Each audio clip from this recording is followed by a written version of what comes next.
자, 지난 시간 지난주는 우리가 다른 말씀 나눴고요. 그 지난 시간에 우리가 이 본문의 말씀을 가지고 이스라엘 백성들에 대해서 하나님의 은혜를 입고서도 그 은혜를 이 믿음으로 바꾸어 줘야 되는데 그것을 바꾸지를 못해서 또다시 하나님을 원망하고 또 모세를 원망하고 불평하고 더 나아가서 하나님을 시험하기까지 하는 그런 이스라엘 백성들의 모습을 우리가 함께 살펴보면서 말씀을 나누었습니다.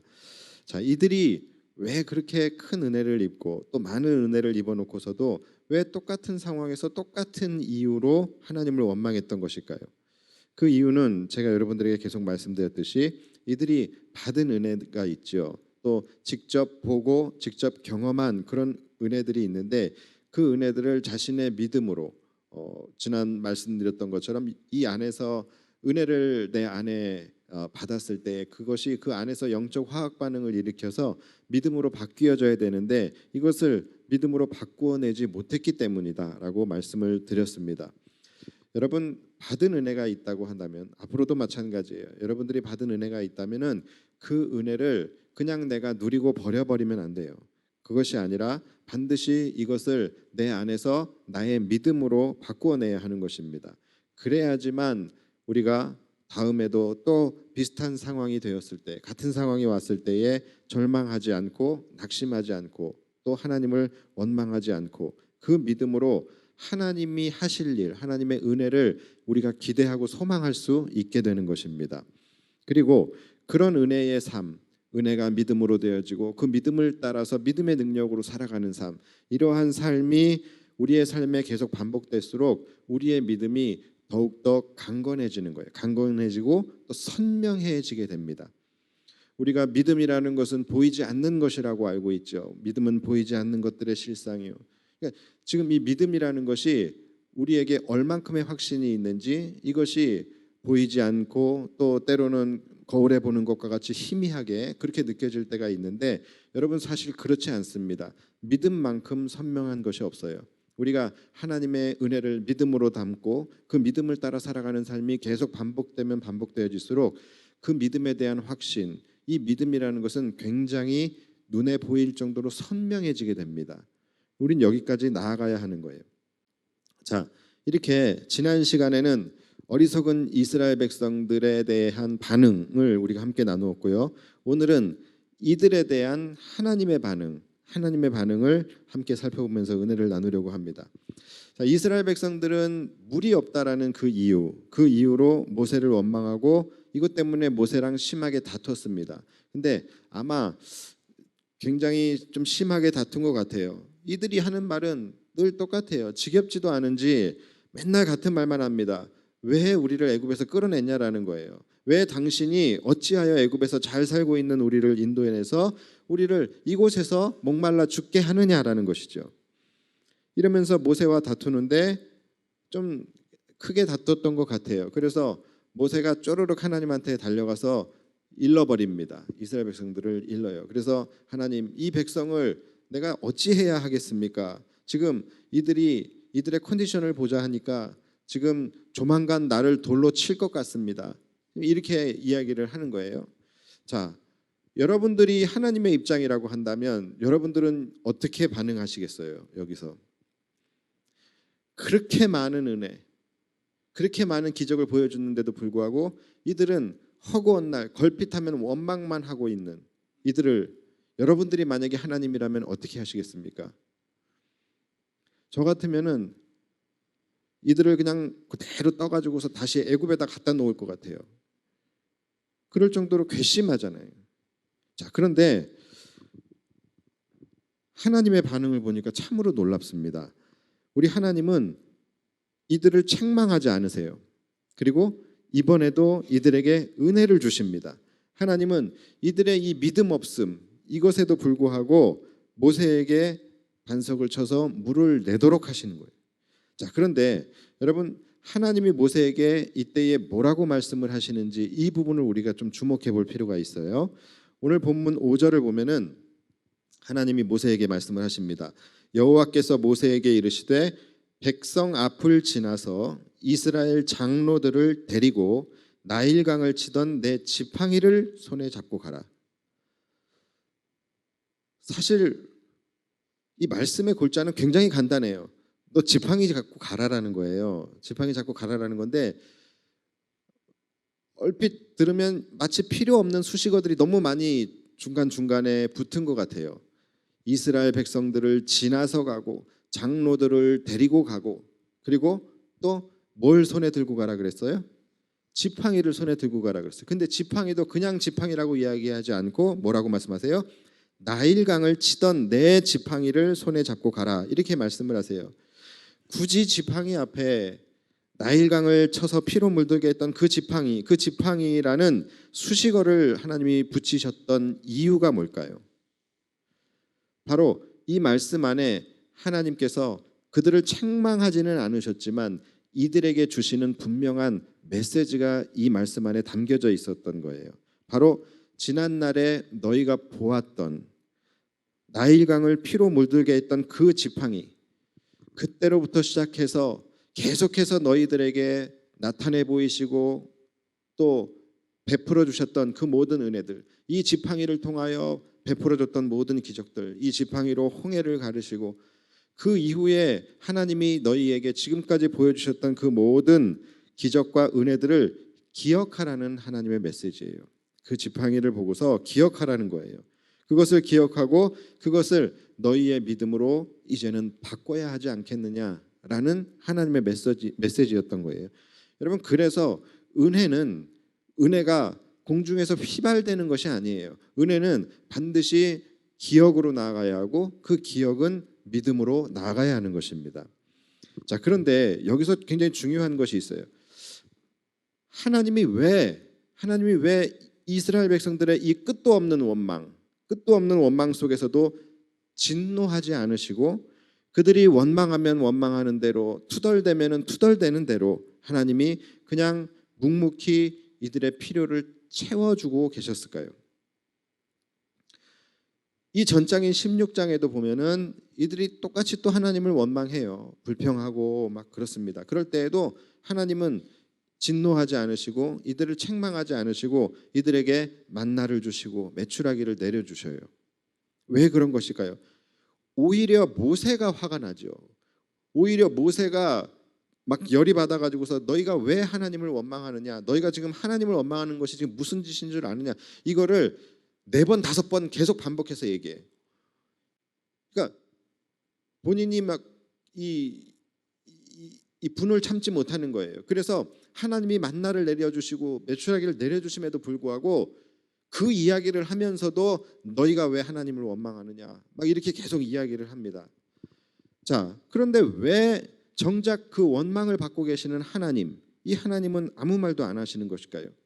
그 이유가 있습니다. 그 이유는 하나님이 보시기에 이들은 아직 그런 만큼의 믿음이 아직 형성되어져 있지 않아요. 그만큼의 영적으로 이들이 아직 성숙되어져 있지 않다라는 것을 하나님이 인정해 주시는 거예요. 그리고 그것을 이해해 주시고 기다려 주시는 거예요. 바로 하나님의 긍휼입니다. 더 나아가서 하나님은 그 믿음 없는 이스라엘 백성들에게 믿음이 심기워질 수 있도록 더 많은 은혜를, 더 많은 기적을 그들에게 보여주시는 거예요. 그래서 결국은 이들의 마음속에 하나님이 여호와이신 줄, 하나님의 뜻이잖아요. 이들이 여호와가 하나님이신 줄을 확실하게 알게 되고 그것이 이들의 믿음으로 새겨지고 이들의 민족성에 새겨지기까지 하나님은 그들을 기다려주시고 이끌어주신 것입니다. 이것은 여러분 하나님의 사랑과 긍휼에 기반한 은혜예요. 그래서 많은 사람들이 오해를 하기를 성경을 이렇게 보다 보면은 하나님이 언제 책망하시고 하나님이 언제 심판하시는지 이런 하나님의 책망과 심판의 그 기준이 일관성이 없다라고 느껴질 때가 많이 있습니다. 죄에 대해서도 마찬가지예요. 죄에 대한 기준에 일관성이 없다라고 느껴지는 경우가 많이 있어요. 그러니까 같은 행위예요. 같은 행위를 했는데 어떨 때는 이것이 죄이고 어떨 때는 이것이 죄가 아니에요. 또 같은 행위를 했는데 어떨 때는 심판을 받고 어떨 때는 긍휼하심을 입어요. 그래서 이 하나님의 반응이 좀 일관성이 없다라고 느껴질 수가 있습니다. 자, 그런데 여러분, 이것은 말씀드렸듯이 이것은 일관성이 없는 것이 아니라 그렇기 때문에 인격적인 하나님이라고 하는 거예요. 인격적인 하나님의 긍휼과 사랑의 관점에서 이 부분을 이해를 해야 되는 거예요. 즉 이것은 오늘 이스라엘 백성들에게 하나님이 책망하지 않으시고 더 많은 은혜를 내려주시는, 이것은 하나님의 공의의 영역이 아닙니다. 공의의 영역이 아니라 하나님의 자비와 사랑과 긍휼의 영역에서 우리가 이해를 해야 한다는 거예요. 죄에 대해서도 여러분 마찬가지입니다. 죄라는 것은 어떤 행위를 이야기하는 것이 아니에요. 적어도 우리 기독교에서 죄라는 것은 어떤 행위가 아니라 하나님을 기쁘시지 않게 하는 모든 것이 죄예요. 그러니까 행위가 아닙니다. 죄의 기준, 또 심판의 기준, 이것은 행위에 의해서 결정되는 것이 아니라 바로 하나님께서 정하신 긍휼의 한계가 있어요. 하나님이 정하신 그 긍휼의 한계를 넘어갈 때에, 즉 선을 넘어갈 때에 이것이 심판으로 나아가게 되는 거예요. 그리고 그 긍휼의 한계, 이것은 우리가 정할 수가 없는 거예요. 하나님이 정하시는 거고, 그 긍휼의 한계는 사람마다 또 그의 영적 성숙도에 따라서 달라질 수 있습니다. 그렇기 때문에 우리가 어디까지가 하나님이 용서하시는, 긍휼을 베푸시는 그 긍휼의 한계점이다, 이것을 우리가 얘기할 수는 없는 거예요. 사람마다 다 다를 수 있기 때문에. 사람마다 다르다고? 그럼 좀 이상한 거 아닌가라고 생각되어질 수 있어요. 그런데 예를 하나 드릴게요. 제가 지금 강아지를 키우고 있습니다. 저의 둘도 없는 친구예요. 이름이 뭔지 아세요? 예, 나물이 아니라 나무입니다. 나무입니다. 자, 그런데 우리 나무가 목양실 바닥에다가 오줌을 싸요. 여러분, 이거 죄입니까? 죄 아닙니까? 죄예요, 죄 아니에요? 아니에요. 그렇게 얘기하면 안 됩니다. 나무가 들어요. 그럼 계속합니다. 자, 이거는 죄예요. 그렇죠? 행위 자체는 죄예요. 어디 목양실 바닥에다 오줌 쌉니까? 자기가 쌀 때가 있는데. 그러니까 이 행위 자체는 죄예요. 그러나 그의 지적 능력과 그의 영적인 성숙도 이런 것을 따져봤을 때에 이것은 충분히 이해해주고 긍휼의 은혜를 베풀 수 있는 죄인 거예요. 그렇죠? 죄가 아닌 것은 아니에요. 죄이지만 충분히 그의 지적 능력과 이런 것들을 고려해 봤을 때에 얼마든지 이해해주고 긍휼을 베풀 수 있는 죄인 거예요. 그런데 만약에 저희 자녀가 목양실 바닥에 오줌을 쌌어요. 여러분, 이거는 죄입니까? 죄 아닙니까? 이거는 죄예요. 그렇죠? 이것도 마찬가지 똑같은 행위예요. 똑같은 행위이기 때문에 행위 자체로 봤을 때는 똑같은 죄입니다. 그러나 여기선 또 달라요. 그렇죠? 우리 아이들의 지적 능력이나 그들의 성숙도를 고려해 봤을 때에 이것은 긍휼 쪽으로 가는 것이 아니라 심판 쪽으로 가야 되는 거예요. 그렇죠? 심판 쪽으로 가야 하는 죄인 거예요. 그런 겁니다. 우리가 지금 살아있는 것, 죽지 않고 살아있는 것, 이 모든 것들이 다 뭐냐면 하나님의 긍휼의 은혜 때문에 살아있는 거예요. 만약에 하나님이 죄에 대하여 또는 심판에 대하여 일관성 있게 가셨다, 하나님의 그냥 공의를 따라서 일관성 있게 가셨다라고 한다면 우리가 어떻게 지금 이 자리에 앉아 있을 수 있겠습니까? 그러니까 이 하나님의 자비와 긍휼, 이 은혜를 가장 많이 받고 있는 사람들이 우리예요. 근데 그런 우리가 그 하나님의 사랑과 자비와 이 긍휼의 은혜를 이해하지 못하고 일관성을 운운하면은 안 되겠죠. 그 차원에서 우리는 이해를 해야 되는 거예요. 그래서 인격적인 하나님이라고 이야기하고 사랑과 자비가 풍성하신 하나님이라고 이야기하는 거예요. 자, 이처럼 아직 이스라엘 백성들에게는 하나님을 온전히 알기에는 기간이 너무 짧았어요. 그래서 이들의 영적 성숙도, 이들의 믿음의 정도, 이런 모든 것들이 다 미숙했던 것이죠. 그래서 이들에 대한 하나님의 긍휼의 한계가 굉장히 넓고 자비로웠던 것입니다. 그러나 분명히 우리가 알아야 할 것은 하나님의 긍휼의 은혜, 그 하나님의 긍휼과 사랑과 용서가 컸던 것이지, 하나님을 원망하고 시험하는 것 이 자체는 너무나도 큰 죄라는 것은, 그것은 변함이 없는 사실인 거예요. 단지 그것에 대한 하나님의 반응이 하나님의 용서와 사랑과 긍휼이 컸던 것일 뿐인 거예요. 그래서 모세가 4번이고 5번이고 막 계속 이스라엘 백성들에게 너희가 지금 하나님을 왜 원망하냐, 너희가 도대체 누구를 원망하느냐, 그것이 무슨 죄인지를 아느냐라고 계속해서 이야기를 하는 거예요. 은혜는 받았지만 죄는 죄라고 이야기를 하고 있는 거예요. 그래서 40년 후에도 똑같은 일이 또 일어나요. 40년 후에도 이스라엘 백성들이 똑같이 무리바에서 물이 없다고서 하나님을 원망합니다.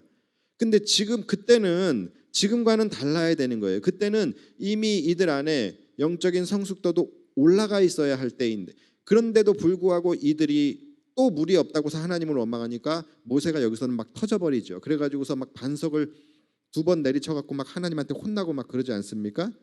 그러니까 우리가 그 말씀을 보면서 아니 도대체 모세가 왜 그 다혈질인가? 또 성격이 너무 괴팍한가?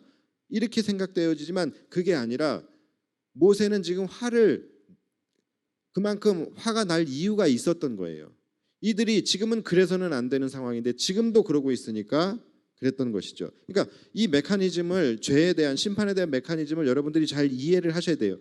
그래야지만 여러분들이 신앙생활을 할 때에 문제가 생기지 않습니다. 이것을 이해하지 못하면 신앙생활할 때 계속 문제가 생길 수밖에 없어요.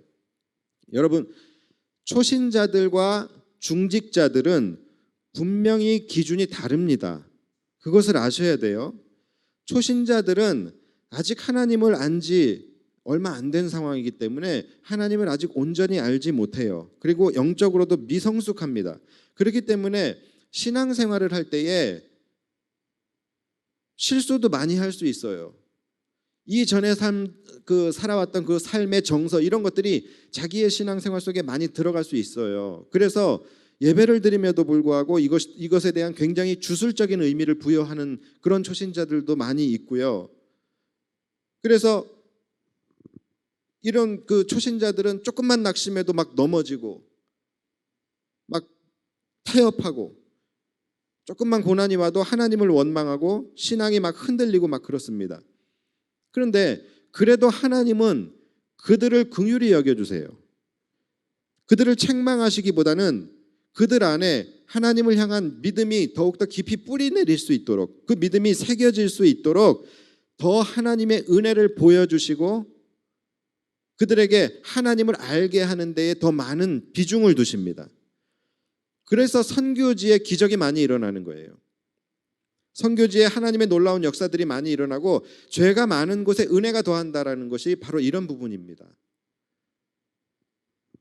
그러나 그런 시간들을 통과하고 그런 시간들을 지나오고 어느 정도 이제 영적으로 성숙한 소위 중직자들이라고 하는 분들, 그런 분들이 신앙생활을 하는데 걸핏하면 원망하고 불평하고 조그만 일에 시험 들고 조그만 고난에 픽픽 쓰러지고, 그렇게 마치 초신자들과 똑같은 그런 신앙생활을 하게 된다면 그것을 대하는 하나님의 반응은 분명히 초신자들과는 다르실 것이라는 것을 여러분 기억하셔야 되는 거예요. 그래서 이 메커니즘을 여러분들이 이해해야지 여러분들이 신앙생활을 하면서 문제가 생기지 않습니다. 중직자들은 신앙생활이 초신자들과는 달라야 돼요. 왜냐하면 그분에 대한 하나님의 기준이 다르기 때문이에요. 그분에 대한 하나님의 기대치가 다르기 때문이에요. 목사인 저만 해도 가끔 중직자들이 시험 들었다라는 보고를 받게 되면은 가장 먼저 드는 생각은 굉장히 아쉬움과 실망감이 먼저 듭니다. 그래도 중직자인데 그러면 안 되지라는 생각이 먼저 들게 돼요. 그만큼 그분에 대한 기준이 다르고 그분에 대한 기대치가 다르기 때문이에요. 저도 그런데 하나님은 오죽하시겠습니까? 마찬가지인 거예요. 그러니까 적어도 믿음이 어느 정도 뿌리 내리고 하나님이 여호와이신 줄을 분명히 알고 있는 중직자들은 신앙생활에서도 분명히 달라져야 하는 것입니다. 우리나라 기독교 초창기 때에 여러분 어땠습니까? 기독교 초창기 때에 조선시대 말기예요. 조선시대 말기에 들어와 가지고서 이제 조선시대에서 이제 막 바뀌는 그런 격동기. 그러니까 기독교 신앙이라는 것이 순수하지를 못했어요. 유교적 그런 신앙, 유교 신앙이 들어왔고요. 또 우리나라 이 원래 그 토속 신앙들 이런 것들이 다 짬뽕된 신앙들이었다는 것이죠. 그렇죠? 그래서 또 그때는 워낙에 못 살았잖아요. 그러니까 복을 구하는 기복신앙 이런 것들도 굉장히 많았습니다. 그런데도 분명히 잘못된 것이었죠. 잘못된 신앙이고 잘못된 신학이에요. 그러나 그러함에도 불구하고 여러분 하나님이 그들을 얼마나 축복하셨습니까? 하나님이 그때 한국 교회를 얼마나 축복하셨습니까? 평양 대부흥이 일어나고 얼마나 예배 때마다 놀라운 은혜들이 놀라운 기적들이 일어나고 많은 신비로운 일들이 보여지게 되고 얼마나 뜨겁고 불같은 부흥을 그때 교회에 주셨습니까? 이것을 알아야 되는 거예요. 어떤 사람들은요, 그때의 우리나라 초창기 기독교의 그때의 교회와 목사님들과 또는 부흥사들 뭐 이런 분들이 가르쳤던 그 신앙에는 잘못된 신학이 너무나 많았다라는 것이죠. 그래서 그들이 한국교회 성도들을 잘못된 신학으로 이끌어갔다라고 비판하는 그런 신학자들 또는 목회자들 그런 분들도 계셔요. 그런데 저의 입장은 저는 그렇게 이야기하는 사람들을 굉장히 교만하고 잘못된 생각을 갖고 있는 사람들이라고 생각을 해요. 그렇게 바른 말 누구나 할 수 있어요. 그러나 그렇게 바른 말하고 있는 그분의 그 제대로 된 신학, 지금 자기는 제대로 된 신학이기 때문에 뭐 그렇게 이야기하는 것 아니겠어요? 그런데 그 제대로 된 신학, 지금 자신이 그 자리에서 그렇게 지금 이야기를 할 수 있는 이유는 바로 그 초창기 우리 믿음의 선조들의 뜨거운 신앙이 그들이 피 흘리면서 지금까지 지켜낸 그 기독교가 있었기 때문에 그가 지금 거기 서 있을 수 있는 거예요. 그것을 간과하면 안 되는 거예요. 비록 그때 당시의 신앙이 정통과는 뭐 좀 다른 맞지 않는 그런 신학과 신앙이 있었을 수 있어요. 그러나 그렇다 하더라도 하나님은 그들의 그 신앙 위에 역사하셨다라는 거예요. 그들의 그 신앙 위에 역사하셨고 그들에게 더 뜨거운 은혜를 부어주셨고 그래서 지금 이 땅에 기독교가 이렇게 뿌리를 내리고 정착하게 되었다라는 것을 절대 잊지 말아야 되는 거예요. 지금도 보면은 역사를 역사로 바라보지 않고 지금 와가지고서 역사를 비판하는 사람들이 너무나도 많아요. 근데 그러면 안 되는 거예요.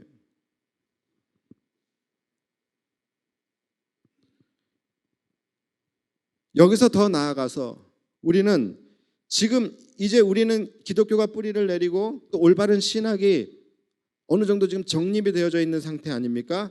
그러면 여기서 끝나면 안 되고 지금 이제 이 시기부터는 정말로 이제는 우리는 올바른 신학과 올바른 신앙을 가지고 하나님을 섬기도록 우리는 노력을 해야 되는 것입니다. 그만큼 이 시대는 이제는 우리를 향한 한국교회를 향한 한국교회 성도들을 향한 하나님의 기준과 기대치가 달라졌기 때문이에요. 이제는 우리가 신앙이나 그때 시대에 머물면 안 되는 거예요. 이제는 그때보다는 우리는 많이 성숙했고 또 많은 부분이 이제는 자리를 잡고 뿌리를 내렸기 때문에 이제는 우리를 바라보시는 우리를 향한 하나님의 기대와 기준과 기대치가 이제는 달라졌다라는 거예요. 그래서 이전의 신학이 옳았느냐 뭐 틀렸느냐 맞았느냐 뭐 이런 의미 없는 논쟁은 이제 하지 마시고, 그런 의미 없는 논쟁을 하기 이전에 왜 예전에는 신학도 불안정했고 신앙도 막 건전한 신앙이 아니었을 수도 있는데, 그런데 왜 그때는 교회와 성도들이 그렇게 뜨거웠으며, 왜 그때는 놀라운 부흥들이 일어났으며, 왜 지금은 올바른 신학도 정립되어져 있고 목사들도 많이 배출되어져 있고, 왜 지금은 그런데 교회와 성도들이 그때만큼 뜨겁지 못하느냐? 왜 그때만큼 교회가 힘을 내지 못하고 부흥하지 못하느냐? 오히려 교회가 쇠퇴하는 느낌이 왜 들고 있느냐라는 것이죠. 이 부분에 대해서 우리는 고민하고 이 부분에 대해서 논쟁해야 되는 거예요. 여기에 에너지를 써야 되는 거예요. 제가 생각하는 이유는 이것은 신학의 문제가 아니에요. 신학의 문제가 아니라 말씀드린 것처럼 하나님의 기대치의 문제예요. 하나님의 기대치. 이제는 한국 교회가 정말로 하나님의 많은 은혜를 입었잖아요. 그래서 신학적으로나 영적으로나 굉장히 많이 성숙했고, 이제는 우리가 기독교에 대해서 그것을 전하고 가르칠 수 있는, 그리고 또 전 세계에 선교사를 파송할 만큼 우리는 그만큼 이 한국 교회는 발전했습니다. 자, 그렇다고 한다면 그것에 대한 하나님의 기준이나 기대치도 그만큼 바뀌었다라는 거예요. 그것을 알아야 되는 거예요. 그런데 지금 우리의 모습을 보면은 머리는 커졌어요. 머리는 커졌지만 성도들의 삶이나 경건의 수준이나 복음을 향한 열정이나 이러한 것들을 봤을 때 그때보다 성숙하지 않고 지금 한국 교회에 요구하시는 그 하나님의 기대치에 미치지 못하기 때문에 한국 교회가 이전과 같은 그런 뜨거움과 이전과 같은 그런 은혜가 우리에게 부어지지 않는 것은 아닐까요? 이미 우리를 향한 하나님의 기준은 바뀌었는데 우리의 모습은 아직 그때 그 시절에 머물러 있으면서 그때의 은혜를 기대하고 있는, 그러면 안 되는 것이겠죠. 똑같은 모습이에요. 똑같은 모습일지라도 그 모습이 그때는 하나님의 자비와 은혜와 긍휼의 영역에서 하나님이 그 부분을 받아들이실 때가 있는 것이고, 똑같은 모습이지만 지금은 이것이 하나님의 공의의 영역에서, 즉 하나님의 책망과 심판의 영역일 수 있다라는 거예요. 이것을 우리는 알아야 합니다. 실제로 이스라엘 백성들에게 바로 그런 일이 일어나고야 말았죠. 자, 여러분, 이들이 광야 생활이 사실 이렇게 길 필요가 없어요. 그런데 이들의 광야 생활이 40년이 되어버린 이유가 뭡니까? 왜 이들이 광야 생활이 40년 동안이나 광야에서 유리하게 됐어요? 바로 이 이유 때문이에요. 이들이 지금은 하나님을 막 원망하고 불평하고 막 애굽으로 돌아간다고서 막 응석을 부리고, 그래도 말 그대로 이것은 응석이었어요. 하나님에게. 지금은 그래서 하나님이 그들을 충분히 이해해 주시고 용서하시고 그들에게 믿음을 더 심어주기 위해서 그들의 요구를 다 들어주시면서 더 많은 은혜를 그들에게 베풀어 주셨단 말이에요. 자, 그런데 어느 정도 시간이 지나서 하나님은 이들에게 이제 충분한 은혜도 주시고 충분한 믿음의 동기를 주셨단 말이에요. 그래서 이제는 이들이 가나안을 정말로 눈앞에 두고 이제 실제적인 가나안을 꿈꿀 수 있는 그런 믿음을 하나님이 이들에게 주셨어요. 그러면 이제는 이들이 어려움을 만나고 시련과 두려움을 만났을 때에 이제는 원망이 작동하는 것이 아니라 믿음이 작동해야 되는 때예요. 자, 그런데 고난을 만나요, 어려움을 만났을 때에 이전에는 하나님이 우리와 함께 하신다면서 왜 우리에게 이런 일이 일어나? 생각이 이렇게 흘러갔어요. 그런데 이제 믿음이 작동하면 하나님이 우리와 함께 계시기 때문에 우리는 능히 이길 수 있어로 가야 되는 것이죠. 그렇죠? 자, 그런데 이것이 새롭게 갱신된 하나님의 기대치인데 그때에도 이들은 지금과 똑같이 하나님을 원망했어요. 그리고 모세에게 불평했어요. 그리고 애굽을 그리워하면서 애굽으로 돌아가려고 했어요.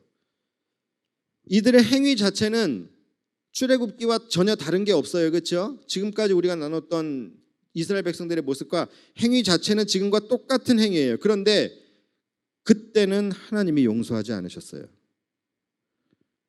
그리고 그들 모두 가나안에 들어가지 못하게 하시고 가나안에서 죽게 만드십니다. 이것을 우리는 기억해야 돼요. 그래서 이들에게 40년 추가가 떠버린 거예요. 이 사건이 바로 가데스 바네아 사건이죠. 이 가데스 바네아 사건은 굉장히 우리에게 중요한 영적 의미를 주는 사건이거든요. 이 사건은 여러분들이 정말로 잘 아셔야 되고 또 굉장히 두려운 마음으로 살펴보면서 우리 자신의 신앙을 돌아보아야 하는 사건이에요. 이 사건이 민수기에 나오는데 민수기에 보면은 이제 이들이 가데스 바네아라는 곳에 이르게 되죠. 그때에 모세가 이제 가나안을 코앞에 둔 거예요. 그래서 이제 모세가 이들에게 12명의 정탐꾼을 세워서 가나안에 보내죠. 잘 아시는 내용이에요. 가나안에 12명의 정탐꾼을 보냅니다. 그런데 10명이 돌아와서 하는 이야기가 있어요. 10명이 돌아와서 한다는 얘기가 뭐냐면 그들은 거인이고 우리는 메뚜기와 같다라는 거예요. 그래서 그들은 우리보다 너무 강하니 우리가 그들을 능히 이기지 못하리라라고 이야기를 합니다. 이렇게 결과 보고를 해요. 여러분, 하나님이 이들을 왜 보내셨어요? 설마 하나님이 가나안에 대해서 몰라서 보내셨겠어요? 가나안의 전력이 궁금해서 보내셨겠어요? 어떤 땅인지를 몰라서 보내셨겠어요? 그게 아니란 말이에요. 하나님이 그들을 보내신 이유는 지금까지 너희들에게 믿음에 대한 훈련을 시켰는데 이 훈련한 것을 가지고 이제 이들을 마지막으로 테스트하시는 거였어요.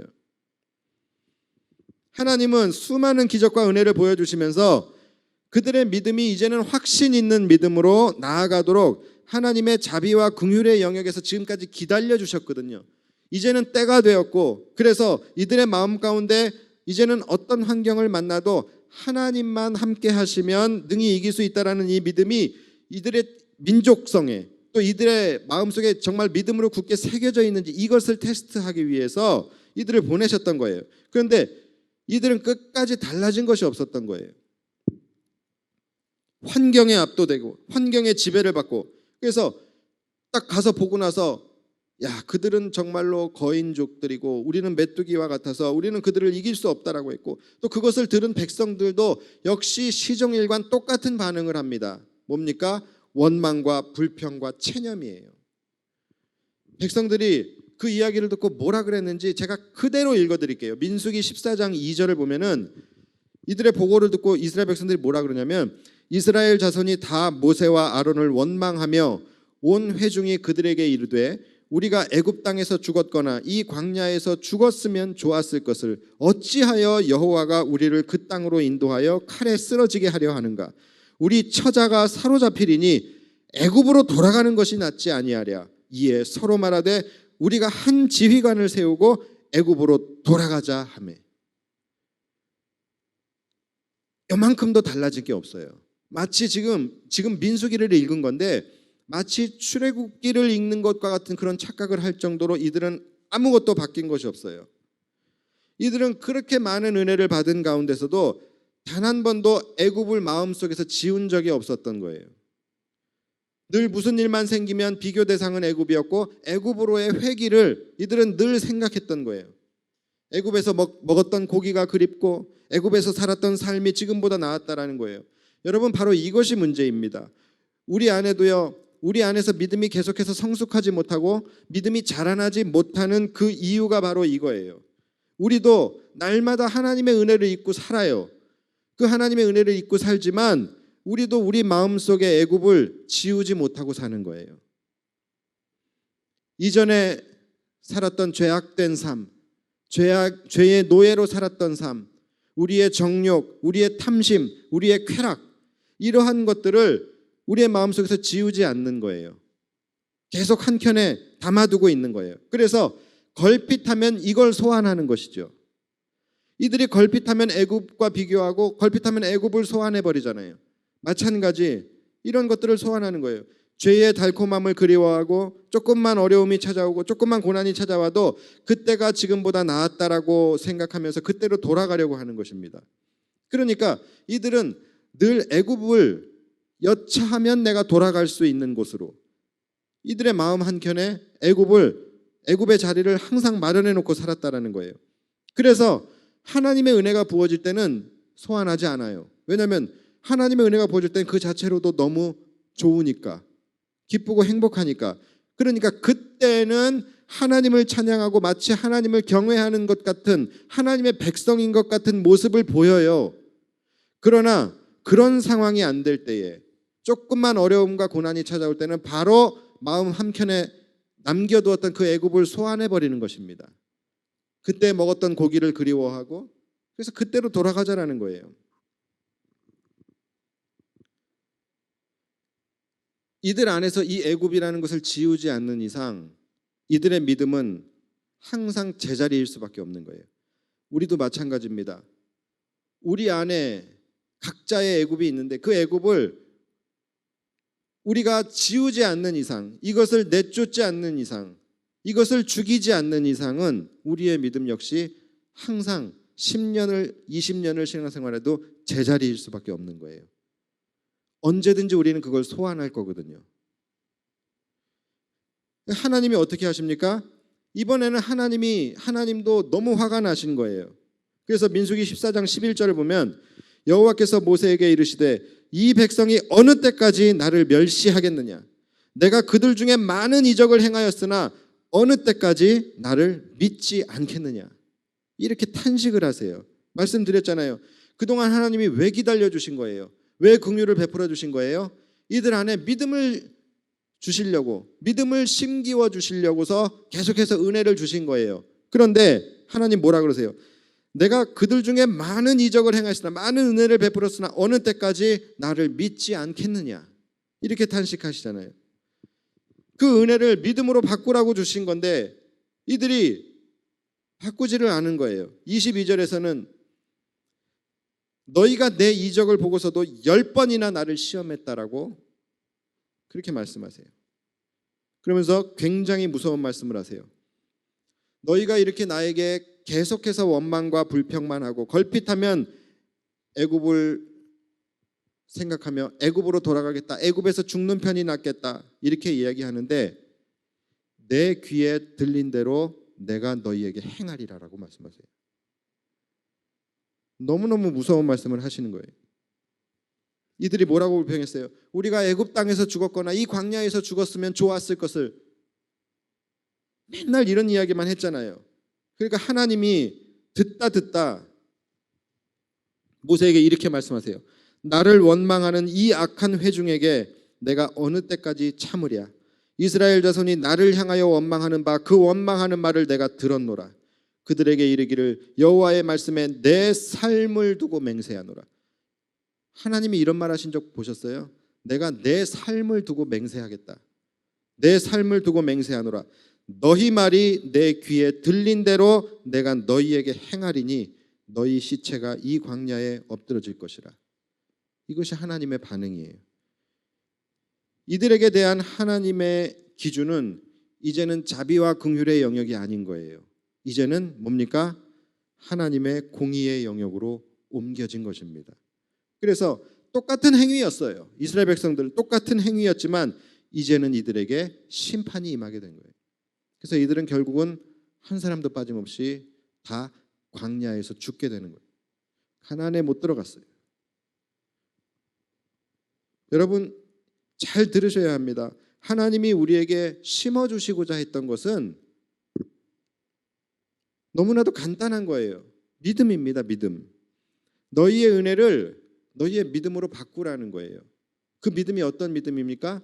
하나님의 하나님됨을 아는 믿음이에요. 하나님을 온전히 알아가는 믿음이에요.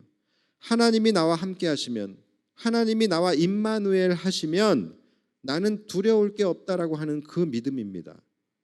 그 믿음이에요.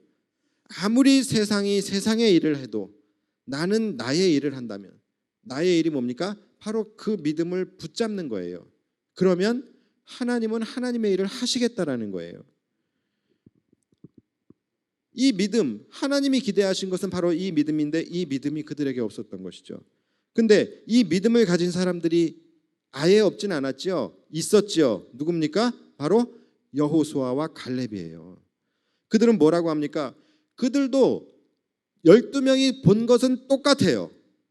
12명이 처한 그 가나안에 가서 본 환경은 똑같아요. 그런데 그 반응이 그 다음이 틀린 거예요. 이제 앞전에 10명은 하나님이 나와 우리와 함께 계시다며 왜 이런 일이 일어나 하면서 원망하고 좌절했어요. 그런데 이 여호수아와 갈렙은 하나님이 우리와 함께 하시기 때문에 그 땅을 취할 수 있다라고 이야기했습니다. 8절에 보면은 여호와께서 우리를 기뻐하시면 우리를 그 땅으로 인도하여 들이시고 그 땅을 우리에게 주시리라. 이는 과연 젖과 꿀이 흐르는 땅이니라. 다만 여호와를 거역하지는 말라. 또 그 땅 백성을 두려워하지 말라. 그들은 우리의 먹이라. 그들의 보호자는 그들에게서 떠나갔고 여호와는 우리와 함께 하시느니라. 이것이 여호수아와 갈렙의 고백이었어요. 여러분, 이 차이를 아시겠어요? 환경은요 누구에게나 같아요. 환경은 누구에게나 같아요. 그런데 거기에 대한 그 다음 스텝이 틀린 거예요. 반응이 틀린 거라는 거예요. 하나님이 우리에게 기대하시는 것은 바로 이겁니다. 그 믿음을 통하여 너희는 나로 인하여 어떻게 반응하겠느냐라는 거예요. 여러분, 잘 한번 생각해 보세요. 처음에는 출애굽기 때는 우리의 모습이 같았어요. 우리의 모습이 같았지만 하나님의 반응이 틀렸습니다. 우리의 모습은 어떻게 같았어요? 맨날 하나님을 원망하고 불평하고 애굽으로 돌아가려고 하고, 이것이 우리의 모습이었어요. 우리의 모습은 바뀐 게 없었어요. 늘 같았어요. 그러나 하나님의 반응이 달랐어요. 하나님이 어떻게 반응하셨어요?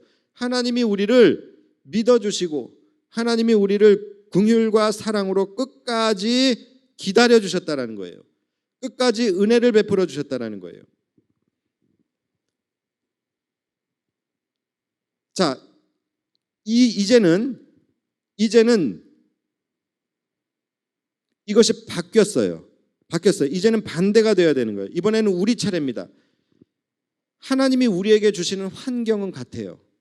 누구에게나 환경은 다 똑같아요. 믿는 자나 믿지 않는 자나 환경을 만나게 되는 것, 어려움과 고난을 만나게 되는 것, 이것은 피할 수 없는 것이고 다 똑같습니다. 자, 그런데 여기서 이제 바뀌어야 되는 것은 우리예요. 이제 우리의 반응이 원망이 아닌 믿음으로 반응해야 될 때라는 거예요. 이전에는 하나님이 우리를 믿고 끝까지 기다려 주셨다라고 한다면, 이제는 우리가 하나님을 믿고 끝까지 하나님의 자비와 긍휼을 기다리면서 나아가야 되는 거예요. 이전에는 하나님이 우리를 믿고 기다려 주셨던 그 근거가 하나님의 자비와 사랑과 긍휼이었어요. 그렇다면 이제는 우리가 그분의 자비와 사랑과 긍휼의 은혜에 근거해서 주님을 믿고 기다려야 되는 것이죠. 즉 순서가 이제는 바뀌어야 된다는 거예요. 이전에는 하나님이 계시다며 왜 이런 일이 일어나였지만, 이제는 하나님이 계시기 때문에 어떤 일을 만나도 능히 이길 수 있어가 돼야 된다는 거예요. 이것이 하나님의 메시지예요. 그렇다면 우리는 이제 여기에 합당한 반응을 해야 되는 거예요. 하나님의 메시지를 정리해드리면, 하나님의 메시지는 우리가 하나님의 자녀라 할지라도, 하나님의 백성이라 할지라도 세상에 사는 한 어떤 상황과 어떤 환경도 다 만날 수 있다라는 것이죠. 그러나 하나님이 너와 함께 하신다면, 하나님이 너와 임마누엘 하신다면 너희는 환경의 지배를 받지 않고 그 환경을 능히 이길 수 있다라는 것, 이것이 하나님의 메시지예요. 그렇다고 한다면 이 메시지에 대해서 이제 우리가 화답을 해야 돼요. 우리가 반응을 해야 됩니다. 우리의 피드백이 있어야 되는 거예요. 우리의 피드백이 뭡니까? 우리는 무엇으로 그것에 대해서 응답하겠어요? 바로 그것이 빌립보서 4장 13절로 응답해야 되는 거예요. 내가 비천에 처하든지 내가 풍부에 처하든지 모든 환경들을 이길 수 있는 일체의 비결을 배웠느니 내게 능력 주시는 자 안에서 내가 모든 것을 할 수 있느니라. 이것이 우리의 반응인 거예요. 하나님의 메시지에 대한 우리의 대답인 거예요. 이렇게 화답하며 강하고 담대함으로 여호수아와 같이 우리가 믿음으로 나아가게 되면 하나님이 우리를 위해 싸워주시고 하나님이 우리를 구원하시는 그 구원의 역사를 우리는 그곳에서 보게 된다는 거예요. 말씀 마치겠습니다. 이것이 바로 너희는 나의 백성이 되고 나는 너희의 하나님이 되리라, 이 말씀이 이루어지는 삶인 거예요. 오늘 제목이 뭐예요? 여러분은 어디로 가십니까?예요. 우리가 살면서 고난을 만나고 시련을 만나고 어려움을 만날 때에 날마다 입버릇처럼 하는 우리의 질문이 있죠. 그게 뭡니까? 하나님 어디 계십니까? 도대체 하나님 어디 계십니까? 내가 이렇게 넘어지고 있는데, 내가 이렇게 공격받고 있는데, 내가 이렇게 죽어가고 있는데 도대체 하나님 어디 계십니까? 우리는 이런 질문을 계속합니다. 하나님 어디 계십니까? 어디 계시긴 어디 계셔요? 내 안에 계시지. 어디 계시긴 어디 계셔요? 나와 함께 계시잖아요. 그러니까 이런 의미 없는 질문은 이제 하지 마세요. 이제 그만하시고 하나님 어디 계십니까를 질문하기 전에 내가 어디 있는지를 내 스스로에게 질문해 보세요. 내가 지금 어디 있는지, 하나님의 기대치는 여기에 있는데 나의 믿음은 지금 어디에 있는지, 하나님의 메시지는 여기에 있는데 나는 지금 나의 반응은 어디에서 헤매고 있는지, 정말로 지금 나는 어디에 있는지, 혹시 나의 위치는 아직도 영적 유아기에 머물러 있는 것은 아닌지, 이것을 우리는 한번 생각을 해봐야 된다는 거예요. 오늘 우리가 우리의 믿음을 좀 새롭게 했으면 좋겠습니다. 우리를 향한 하나님의 뜻과 기대하심이 어디에 있는지, 그리고 나는 어디에 있는지, 이것을 잘 기억하시고 우리를 향한, 또 우리 교회를 향한 그 하나님의 뜻과 기대치를 향하여, 그 높은 곳을 향하여 우리는 한 걸음 한 걸음 날마다 찬송하며 나아갈 수 있는 저와 여러분들이 되실 수 있게 되기를 주님의 이름으로 축원합니다.